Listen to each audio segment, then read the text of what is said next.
Greetings, and welcome to SpinalTap Horror. Here at the asylum, we're dedicated to bringing you the most hair-raising tales that send shivers down your spine.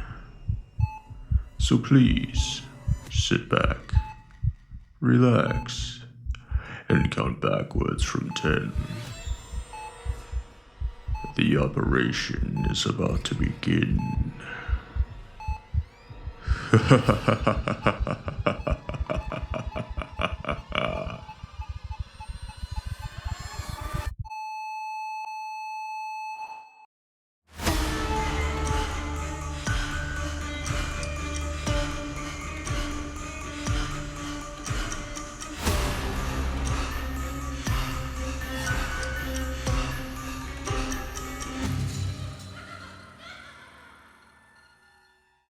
Welcome, listeners.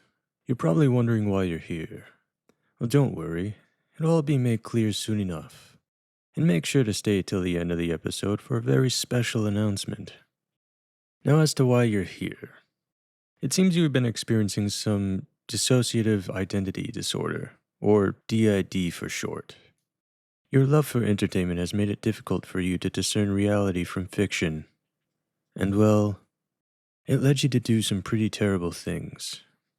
But don't worry, because tonight we have 3 doses of similar cases that will hopefully help bring your mental state back to normal, or whatever normal is.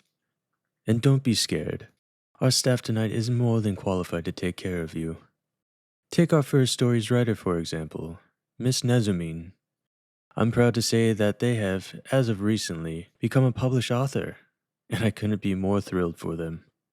And as for their story tonight, we follow 2 lovers on their journey through the years, repeated first encounters, but a connection that can never be severed. A lover destined for fame, and the other that would do anything to help them achieve it. Ladies and gentlemen, it's showtime. She was a throwback, mimicking the 60s hippie look with aplomb.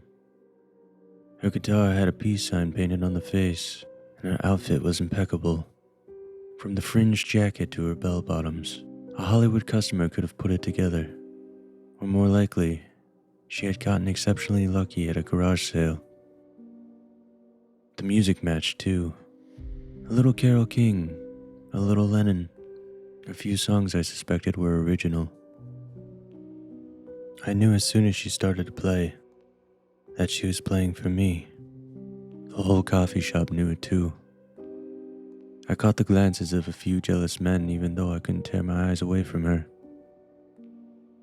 She was blue and blonde and strange. The best imitation of another time I had ever seen.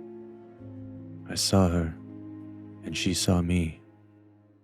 And it was clear that I would be the man to kill her dead. Her first death, she whispered to me later in my apartment, was 1968.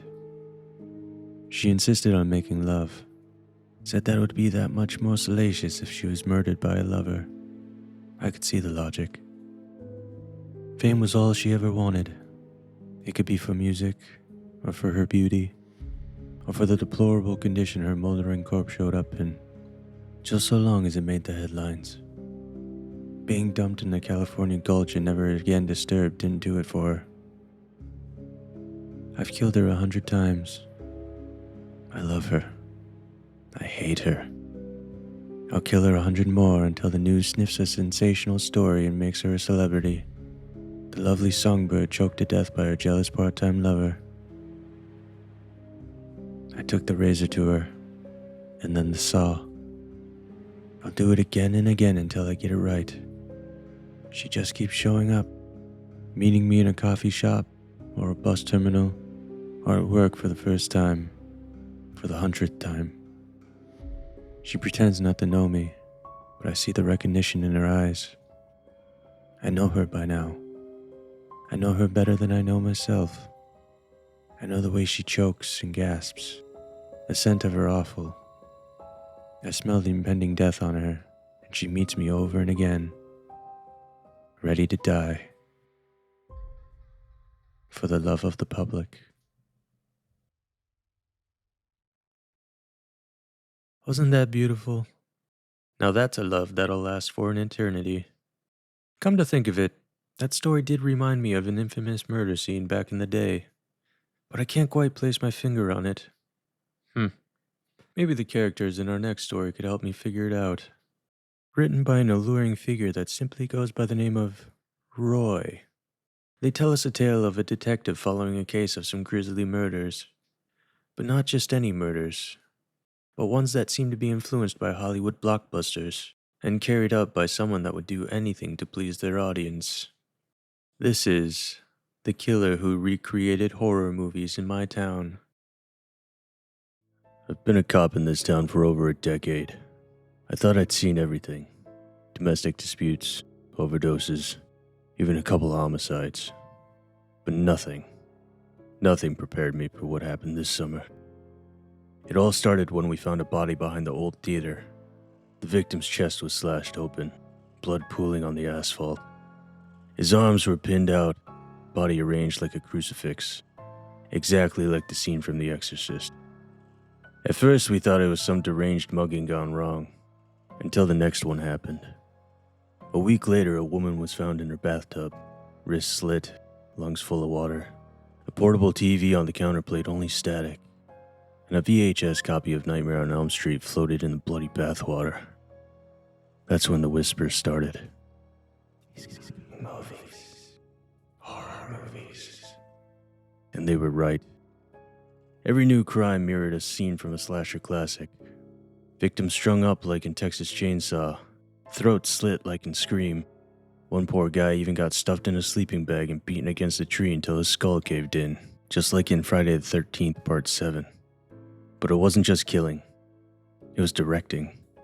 Each scene staged, angles perfect, props chosen with sick precision, like someone was making a movie. The town fell into chaos. Parents kept their kids home. Theaters shut down. Some folks even burned their DVD collections, saying horror was cursing us. But the murders didn't stop. And then I noticed something. Every scene had a camera, hidden in corners, always rolling. Whoever was doing this wasn't just reenacting. They were filming. We got our break on a stormy night. An anonymous tip led us to an abandoned warehouse. Inside, the walls were covered in movie posters, blood-stained scripts, and storyboards drawn in red marker. A tripod stood in the middle, camera still rolling. And on the monitor, footage of the murders. Cut, edited, and scored with music. It wasn't tapes of the crime scene. It was a film. And then I saw his face. Not in person. Not yet. But one of his behind-the-scenes clips. A local kid, early 20s. I knew him instantly. He ran a small YouTube channel where he reviewed horror movies, barely 100 views per video. But he found a way to make his content stand out. When we caught him, he didn't resist.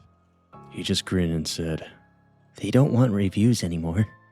They want realism. They wanted authentic horror. I gave it to them, and they loved it." His hands dripped dry blood, knife dangling from his grip. He leaned in close before we dragged him away and whispered, "This isn't the finale, officer. This is the first season." That laugh hasn't left my head. Because last night, a brand new video dropped on his channel. New murders. Perfectly edited. Scenes we never found. Crimes we never reported. But the timestamp says uploaded today. He's been locked in his cell for a week. So tell me, who's filming? Well, I guess that's one way to make a name for yourself. But you know what they say, that's showbiz. Which brings us to our final story, written by Bernhard Mendoza. We accompany someone to a night at the theater, a wonderful place to be entertained and let your imagination roam free.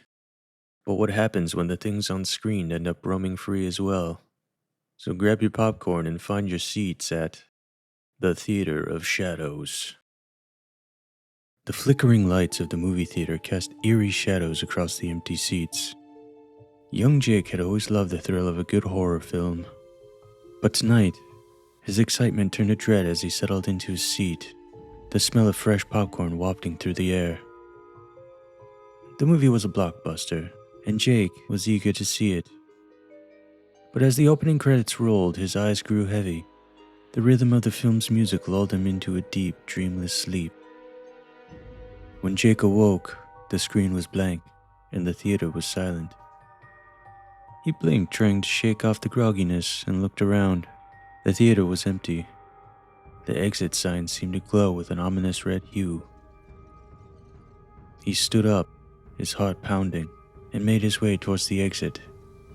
As he pushed open the door, a gust of cold air greeted him, and he found himself back in the theater, the door slamming shut behind him. Panic surged through Jake's veins as he realized he was trapped. He tried every exit, but each time, he found himself back in the same seat, the popcorn bucket still warm in his lap. The theater, once a place of entertainment, now felt like a prison of his worst nightmares. As the minutes ticked by, Jake began to see things. Shadows danced at the edges of his vision, and whispers echoed from the empty seats. He saw his fears take form. A monster lurking in the darkness, a clown with a sinister grin, and a figure in a tattered dress, its face obscured by long, matted hair. Each apparition chased him, forcing him to run from one end of the theater to the other, his breaths coming in ragged gasps. Jake's mind spiraled into chaos as he realized he was not alone. The theater was alive with his fears, and they were closing in on him. He tried to scream, but his voice caught in his throat and stumbled back to his seat, his hands gripping the armrests until his knuckles turned white. As the night wore on, Jake's struggles became weaker, and his cries for help faded into whimpers. The theater seemed to swallow his screams, and the popcorn bucket, once a symbol of joy, now felt like a weight on his lap, a reminder of the world outside that he could no longer reach. When the first rays of dawn broke through the theater's windows, Jake was found slumped in his seat. His eyes rolled back, foam dripping from his mouth. His hands still rested in the popcorn bucket, the kernels now cold and stale. The theater, once a place of dreams, had become a nightmare from which there was no escape. The question remained, what really happened to Jake in the theater? And who, or what, had left him in such a terrifying state? The mystery lingered, a haunting reminder of the horrors that can lurk in the shadows of our minds.